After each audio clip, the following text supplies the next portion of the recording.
Assalamualaikum warahmatullahi wabarakatuh.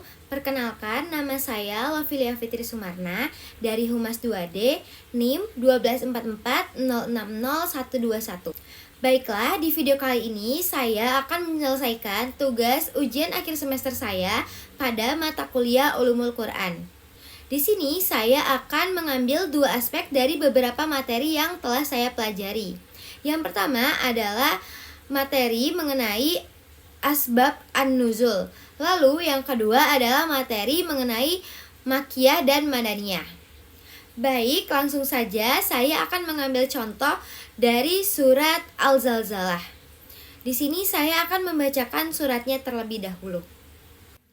Bismillahirrahmanirrahim. Iza zulzilatil ardu zilzalaha wa akhrajatil ardu athqalaha wa qalal insanu malaha yauma izin tuhaddisu akhbaraha bi anna rabbaka awhalaha yauma izi yasdurun nasu ashtatan liuraw a'malahum faman ya'mal misqala zarratin khairan yarah wa man ya'mal misqala zarratin syarran yarah. Shadaqallahul azim. Baiklah, selanjutnya kita akan masuk ke dalam pembahasan. Yang pertama yaitu mengenai asbab an-nuzul atau secara bahasa berarti sebab-sebab diturunkannya. Surat Al-Zalzalah diturunkan dengan latar belakang dua sebab utama. Yang pertama yaitu karena orang-orang kafir pada masa Nabi Muhammad SAW sering bertanya dengan nada meremehkan dan menantang tentang kapan terjadinya hari kiamat. Mereka mempertanyakan dan meragukan janji Allah mengenai hari perhitungan, seolah-olah kiamat itu tidak akan pernah terjadi. Untuk menjawab keraguan dan pertanyaan mereka, Allah menurunkan surat Al-Zalzalah yang menjelaskan tanda-tanda hari kiamat dan menegaskan bahwa waktu terjadinya hanyalah diketahui oleh Allah Subhanahu wa Ta'ala. Surat ini juga menegaskan bahwa pada hari itu setiap manusia diperlihatkan seluruh amal perbuatannya sekecil apapun dan akan mendapatkan balasan yang setimpal. Lalu yang kedua adalah surat Al-Zalzalah juga turun untuk mengkoreksi anggapan sebagian kaum muslimin yang mengira bahwa amal kebaikan yang kecil tidak akan mendapatkan pahala dan dosa yang kecil pun tidak akan mendapatkan siksa. Mereka beranggapan hanya dosa besar yang akan dihukum oleh Allah Subhanahu wa Ta'ala.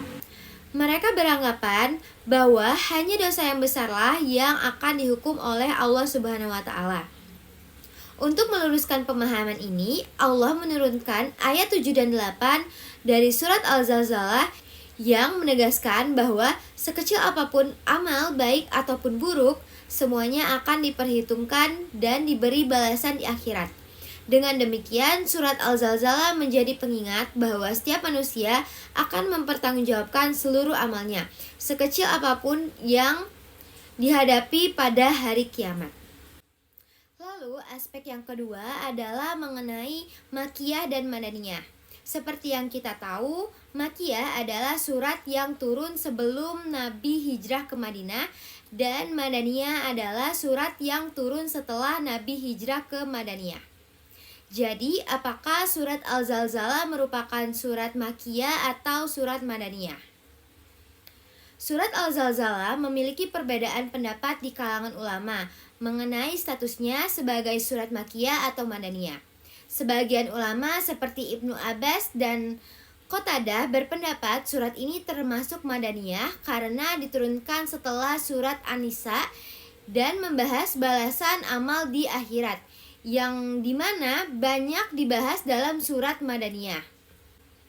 Syekh Wahbah Az-Zuhaili menambahkan bahwa meski tema dan gaya bahasanya menyerupai surat Makkiyah yang membahas hari kiamat, secara tata bahasa surat ini termasuk Madaniyah. Namun, sebagian ulama seperti Ibnu Mas'ud dan Atta menganggap surat ini Makkiyah karena topiknya tentang hari kiamat yang umumnya merupakan ciri surat Makkiyah. Selain itu, ayat terakhir yaitu ayat 7 dan 8 diyakini turun di Madinah sebagai jawaban atas sikap sebagian sahabat yang meremehkan amal kecil sehingga ada unsur Madaniyah di sebagian ayatnya. Jadi kesimpulannya surat Al-Zalzalah secara tematik mirip surat Makkiyah, tetapi secara kronologis dan tata bahasa juga memiliki karakter Madaniyah, sehingga dapat dipahami sebagai surat yang memiliki karakteristik gabungan Makkiyah dan Madaniyah, tergantung sudut pandang ulama dan konteks turun ayatnya. Baik, cukup sekian dari saya. Mohon maaf apabila ada kesalahan. Wassalamualaikum warahmatullahi wabarakatuh.